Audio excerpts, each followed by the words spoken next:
JP. Nadda BJP. ദേശീയ അധ്യക്ഷ സ്ഥാനം ഒഴിയുമെന്നുറപ്പായതോടെ കേരള ഘടകത്തിലും നേതൃമാറ്റ ചർച്ചകൾ സജീവം.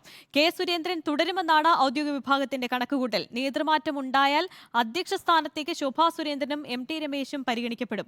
വി. മുരളീധരൻ പദവിയിൽ തിരിച്ചെത്താനുള്ള സാധ്യതയും തള്ളിക്കളയാനാകില്ല. രണ്ടാം ഊഴം പൂർത്തിയാക്കിയ കെ സുരേന്ദ്രൻ അധ്യക്ഷപദം ഒഴിയുകയാണെങ്കിൽ 3 പേരുകൾ സജീവ പരിഗണനയിലുണ്ട്. സംസ്ഥാന ജനറൽ സെക്രട്ടറി എം.ടി. രമേശ്, സംസ്ഥാന ഉപാധ്യക്ഷ ശോഭാ സുരേന്ദ്രൻ എന്നിവരാണ് പ്രഥമ പരിഗണനയിലുള്ളത്. പാലക്കാടിനും ആറ്റിങ്ങലിനും പിന്നാലെ ആലപ്പുഴയിലും മിന്നും പ്രകടനം കാഴ്ചവെച്ച ശോഭാ സുരേന്ദ്രന്റെ ജനസ്വാധീനം അംഗീകരിക്കപ്പെടുമെന്നാണ് അവരുടെ പ്രതീക്ഷ.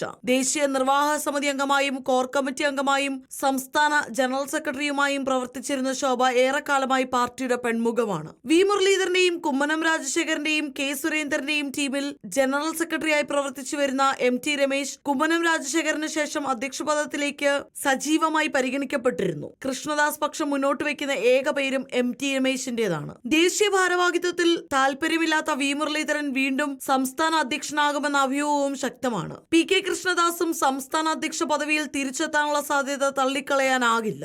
പാർട്ടി ദേശീയ ജനറൽ സെക്രട്ടറി അനിൽ ആന്റണിയും മുൻ മന്ത്രി രാജീവ് ചന്ദ്രശേഖറും പ്രവർത്തന മണ്ഡലം കേരളത്തിലേക്ക് മാറ്റുമെന്നാണ് സൂചന.